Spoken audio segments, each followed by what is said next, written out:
नमस्कार, स्वागत है आप सभी का यूपी ट्रिपल एस सी मुख्य सेविका क्लास 2 में आप सभी का हार्दिक स्वागत है। तो स्टार्ट करेंगे आज का सेशन। मुख्य सेविका की क्लासेज आपको हमारे इसी चैनल पे मिलेंगी। अगर आपने ये चैनल अभी तक सब्सक्राइब न किया हो तो आप सबसे पहले प्लीज़ सब्सक्राइब कर लें और डेली आपको क्लासेज मिलती रहेंगी।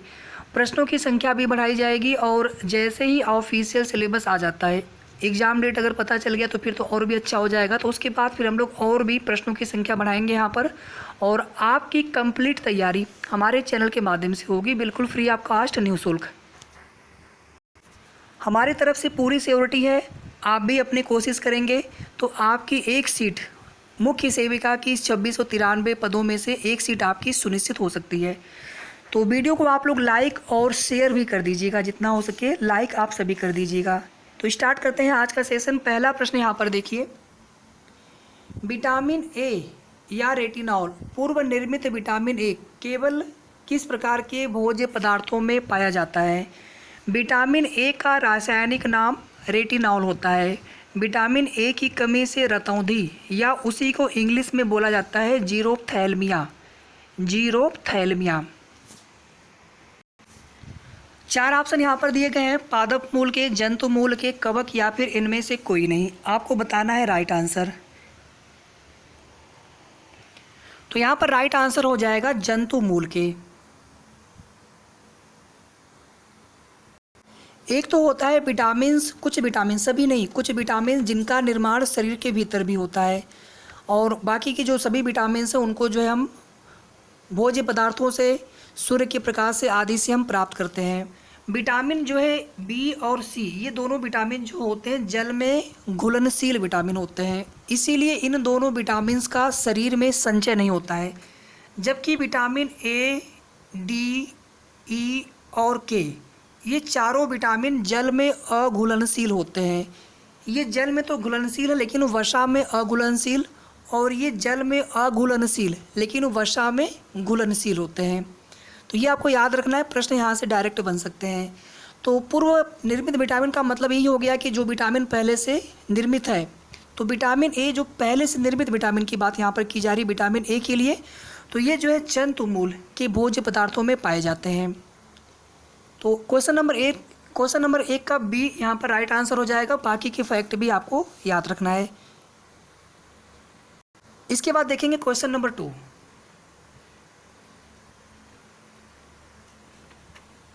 गर्भावस्था के स्वस्थ परिणाम के लिए गर्भवती माताओं को संपूर्ण खुराक किसका दिया जाना चाहिए? 4 ऑप्शन यहाँ पर है, आयरन एवं फोलिक अम्ल, vitamin A, vitamin D, vitamin के। गर्भावस्था के स्वस्थ परिणाम के लिए गर्भवती माताओं को, तो आप सभी जानते होंगे इस प्रश्न का आंसर, आयरन और फोलिक अम्ल की संपूर्ण खुराक दी जानी चाहिए। क्वेश्चन नंबर 2 का A is the right answer. Question number 3 देखिए, इसके बाद इसका ऑप्शन नीचे यहाँ पर है। इसे किलोग्राम में भार को मीटर में लंबाई के वर्ग से विभाजित करके प्राप्त करते हैं। इसे क्वेटलेट सूचकांक भी कहते हैं। क्वेटलेट सूचकांक भी कहते हैं, और इसको जो है किलोग्राम में भार को मीटर में लंबाई के वर्ग से विभाजित करके, मतलब ये भार हो गया आपका किलोग्राम में, और नीचे क्या आपका हो जाएगा लंबाई, लंबाई का यहाँ पर वर्ग, और लंबाई किस में होगी? मीटर में होगी। समझ में आया आप सभी को? ऊपर भार है किलोग्राम में, भार को हम किलोग्राम में मेजर करेंगे, और नीचे जो जैसे डिवाइड करेंगे वो लंबाई होगी, लंबाई का स्क्वायर लेंगे और लंबाई हम मीटर में लेंगे, और इसको जो है क्वेटलेट सूचकांक भी कहा जाता है। आपको बताना है राइट आंसर। यहाँ पर 4 ऑप्शन दिए गए हैं, BMI, BMR, DRI, RDA। तो यहाँ पर राइट आंसर हो जाएगा ए, BMI। आप में से कितने लोगों को BMI का फुल फॉर्म पता है? अगर आपको पता हो तो आप हमें कमेंट करके ज़रूर बताइए।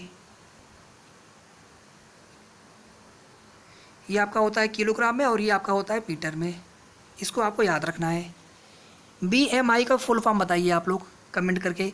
और किसी भी क्वेश्चन का अगर आपको आंसर पता हो तो उसे भी आपको कमेंट करके बताना है। साथ ही साथ वीडियो के लास्ट में आप ये भी बताने का प्रयास करें कि आपने कितने प्रश्न सही किए हैं टोटल क्वेश्चन में से, जितना आपको मिला है सेशन में।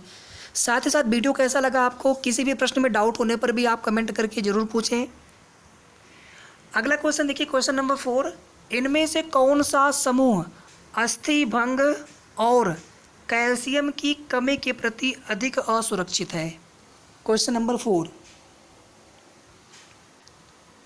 यानी किनमें हड्डियां कमज़ोर हो जाती हैं, कैल्शियम की कमी होने की वजह से उनकी जो अस्थियां हैं वो असुरक्षित हो जाती हैं।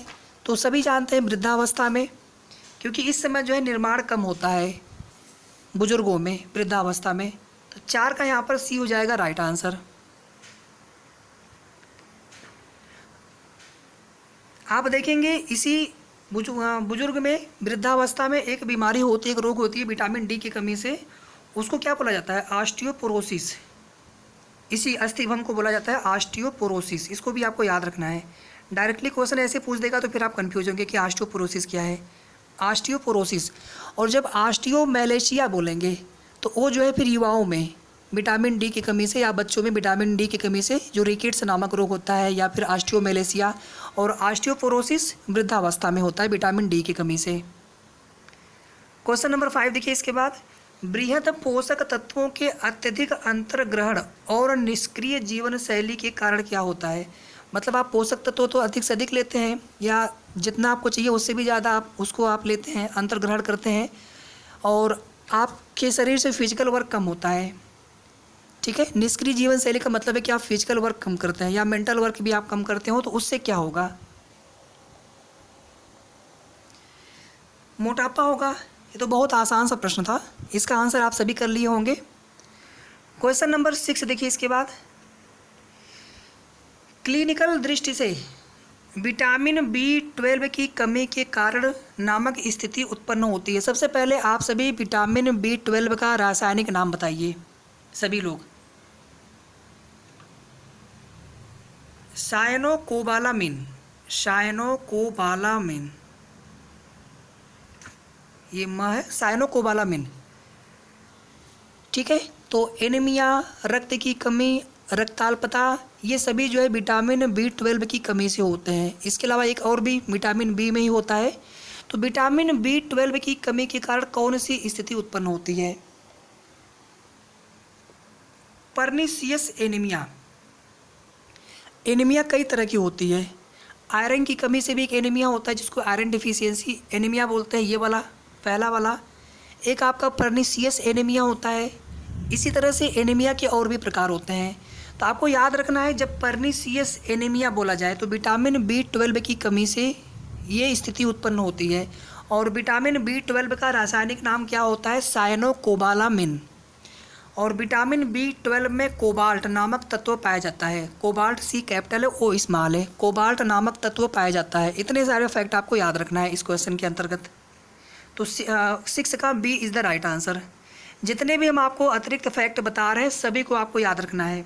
प्रश्न हम जितने भी लें, लेकिन हमारी कोशिश है कि उतने प्रश्नों के माध्यम से अधिक प्रश्न आपके तैयार होने चाहिए।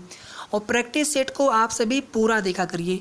प्लेलिस्ट हमने बना दिया है मुख्य सेविका 2022 प्रैक्टिस सेट के क्लासेज के नाम से। और प्रैक्टिस सेट 1 जो क्लास 1 है उसको भी आप देख लीजिएगा, और इसको भी पूरा आप देख लीजिएगा। और आगे जो भी क्लासेज आपको मिलते जाए, डेली आपको मिलेंगे, एक क्लास अभी डेली आपको मिलेंगे, तो पूरा आप सभी क्लासेज आप देखते रहिए अच्छे से। अगला क्वेश्चन देखिए, यह अनुशंसा की जाती है कि प्रसव के बाद आरंभिक 6 महीनों में नवजात शिशु को केवल, सभी जानते हैं इसका आंसर, केवल जो है माँ का दूध पिलाया जाए, स्तनपान करवाया जाए। तो यहाँ पर सी हो जाएगा राइट आंसर। कम से कम 6 महीने तक। इवन ये यहाँ तक कहा जाता है कि बच्चे को पानी भी मत दीजिए, लेकिन सिर्फ माँ के दूध पर रखिए उसको। बच्चा स्वस्थ रहेगा, सभी बीमारियों से सुरक्षित रहेगा। और आप देखेंगे इसको लेकर के WHO ने भी समय समय पर, वर्ल्ड हेल्थ ऑर्गेनाइजेशन ने भी समय समय पर इसके लिए गाइडलाइंस जारी की है। क्योंकि आप देखेंगे इसकी कमी से कभी बच्चा 2 महीने दूध पिया, 3 महीने दूध पिया, इसकी वजह से जो बच्चे हैं उसका पूरी तरह से विकास नहीं हो पाता है, पूर्णतया विकास नहीं हो पाता है। बच्चे जो है बीमार पड़ने लगते हैं। 2 महीने के बाद से लोग क्या करते हैं, बाहर का दूध पिलाना शुरू कर देते हैं। क्वेश्चन नंबर 8 देखिए इसके बाद, पंचभोज्य समूह योजना। पंचभोज्य समूह योजना किसके द्वारा यथा निर्दिष्ट पोषक तत्व अंतर्ग्रहण प्राप्त करने के लिए सूची तैयार करने की सुविधा देती है। पंचभोज्य मतलब 5 भोजन का समूह योजना, और इसमें क्या है कि जो भी आवश्यक पोषक तत्व हमें चाहिए हमारे शरीर के लिए, हमारे शरीर को उसकी आवश्यकता पड़ती है, तो उसके लिए सूची तैयार करने की सुविधा देती है। किसके द्वारा ये योजना जो है या किसके द्वारा यह कार्य किया जाता है, आपको ये बताना है। आरडीए के द्वारा। हमने आपसे एक फुल फॉर्म पूछा था बीएमआई का और एक फुल फॉर्म आप आरडीए का बताइए, तो यहाँ पर ए हो जाएगा बिल्कुल राइट आंसर। क्वेश्चन नंबर 9 देखिए इसके बाद, फास्फोरस, इसको पी से डिनोट करते हैं, फास्फोरस के निर्माण में महत्वपूर्ण भूमिका निभाता है। कौन महत्वपूर्ण भूमिका निभाता है और फास्फोरस किसके निर्माण में सहायक होता है, पहले तो आप ये बताइए। तो फास्फोरस जो है मुख्य रूप से हड्डियों या फिर इसी को हम अस्थि कहते हैं, बोन कहते हैं, मुख्य रूप से अस्थियों के निर्माण में सहायता करता है। फास्फोरस और कैल्शियम, सोडियम भी होता है अल्प मात्रा में। तो फास्फोरस जो है अस्थियों और दांतों के निर्माण में महत्वपूर्ण भूमिका निभाता है। क्वेश्चन नंबर 9 का A is the right answer. Iron जो है आरबीसी के निर्माण में महत्वपूर्ण भूमिका निभाता है। Iron Fe, capital F small e, इसको बोलते हैं आयरन। क्वेश्चन नंबर 10 देखिए इसके बाद, न्यूमोनिया की जटिलताएं का कारण बन सकती हैं। निमोनिया नामक बीमारी से क्या दिक्कतें होती हैं? आमतौर पे बच्चों में ये बीमारी हो जाती है, काफ़ी घातक बीमारी होती है। तो इससे क्या होता है, हृदय गति में वृद्धि हो जाती है, सांस तेज गति से चलने लगती है, धड़कन काफ़ी तीव्र हो जाती है और सांस लेने में कठिनाई होने लगती है। उपरोक्त तो दोनों ही लक्षण यहाँ पर आ जाते हैं सामने निमोनिया की जटिलता होने पर। हृदय गति में वृद्धि भी हो जाती है, सांस लेने में कठिनाई भी हो जाती है, और इसका जो है तुरंत निदान होना चाहिए, तुरंत जो है चिकित्सा इसकी होनी चाहिए। इसके बाद क्वेश्चन नंबर 11 देखेंगे। क्वेश्चन नंबर 11, गर्भावस्था के दौरान आयोडीन न्यूनता विकार किस किस प्रकार से गर्भस्थ शिशु को प्रभावित कर सकते हैं? अगर आयोडीन की न्यूनता हो जाए गर्भस्थ शिशु के लिए तो उसमें किस प्रकार की बीमारी हो सकती है या फिर उसको किस प्रकार से ये प्रभावित करता है, आपको ये बताना है। तो तंत्रिकीय क्रेटिनता, इसको वामनता बोलते हैं, मतलब बच्चे का विकास नहीं होता है, बच्चे छोटे रह जाते हैं। मूक बधिरता आप सभी जानते हैं। भयंकापन, ये तीनों ही प्रकार से बच्चे को प्रभावित कर सकता है। ये तीनों प्रकार की जो दिक्कतें हैं उस बच्चे में हो सकती है, उस गर्भस्थ शिशु में हो सकती है। अगर आयोडीन की कमी हो माता में, जो गर्भवती माता है, तो गर्भस्थ शिशु के लिए ये 3 प्रकार की समस्याएं हो सकती हैं। इसके अलावा अन्य प्रकार की और भी समस्याएं हो सकती हैं, लेकिन मुख्य रूप से ये 3 समस्याएं हो सकती हैं। तो यहाँ पर डी हो जाएगा राइट आंसर, उपर्युक्त सभी। क्वेश्चन नंबर 12 देखिए इसके बाद, शाकाहारी माता में किसकी कमी होने की संभावना अधिक होती है?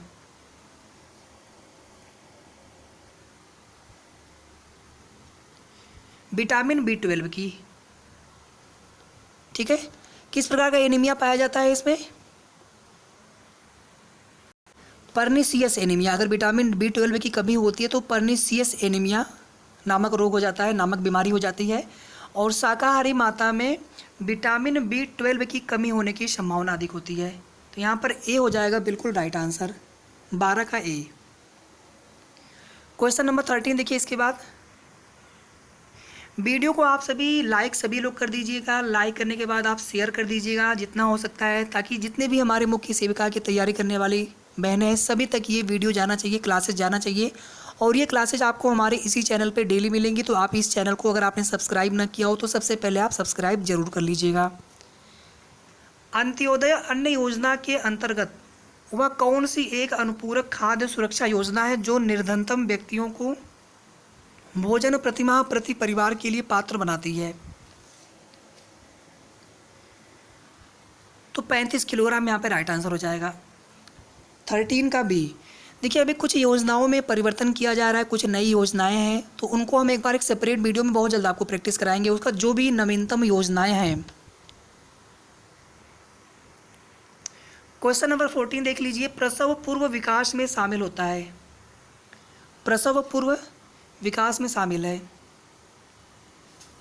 कौन सा हार्मोन प्रसव में सहायता करता है, आप सभी बता सकते हैं इसका आंसर? कौन सा हार्मोन प्रसव में सहायता प्रदान करता है? रिलैक्सिन नामक हार्मोन। तो प्रसव पूर्व विकास में शामिल है, आपको ये बताना है। क्वेश्चन का आंसर बताइए आप सभी। तो गर्भधारण पूर्व अवधि, भ्रूणीय अवधि, गर्भज अवधि, ये सभी अवस्थाएं शामिल हैं। यहाँ पर राइट आंसर हो जाएगा उपर्युक्त सभी। प्रसव पूर्व विकास में शामिल है गर्भधारण पूर्व अवधि, भ्रूणीय अवधि, गर्भज अवधि। 14 का D is the right answer. Question number 15 देखिए यहाँ पर, कर्णमूल शोथ, गलशुआ, मम्स, इसमें एक लार ग्रंथि होती है जो कान के पास पाई जाती है, उसमें सूजन हो जाता है। पैरोटिड उसको बोलते हैं, पैरोटिड। ठीक है, पैरोटिड नामक एक लार ग्रंथि होती है जो कान के पास, मतलब लार ग्रंथि है आपके मुंह के अंदर बिल्कुल कान के पास वो पाई जाती है। जब उसमें सूजन होता है तो मम्स नामक बीमारी हो जाती है, या फिर उसी को गलसुआ या उसी को कर्णमूल शोथ कहा जाता है। तो पैरोटिड नामक ये लार ग्रंथि होती है, इसको भी आप जानते रहिएगा। तो अधिकतम संक्रामकता की अवधि के दौरान क्या होता है, क्या आपको लक्षण दिखता है इसमें? सूजन की शुरुआत होती है। एक क्वेश्चन मैं यहाँ पर आपसे पूछ रहा हूँ, भोजन के पाचन की शुरुआत कहाँ से प्रारंभ होती है? मुख से, आहार नाल से, आमाशय से, ग्रहणी से। 4 ऑप्शन है, आपको राइट आंसर बताना है। मैंने यहाँ पर कार्बोहाइड्रेट, प्रोटीन ऐसा कुछ नहीं पूछा है, और ना ही हमने यहाँ पर अवशोषण ऐसा कुछ प्रश्न पूछा। हमने केवल सिंपल सा प्रश्न पूछा है कि भोजन का पाचन कहाँ से प्रारंभ हो जाता है। अगर आपको पता हो तो राइट आंसर आप सभी कमेंट करके ज़रूर बताइएगा। इसके अलावा हमने आपसे 2 फुल फॉर्म भी पूछे हैं, उनका भी आंसर आपको बताना है कमेंट करके। ठीक है, तो ये सेशन यहीं पर समाप्त होता है। तो जल्द मिलेंगे हम लोग क्लास 3 में नेक्स्ट सेशन में।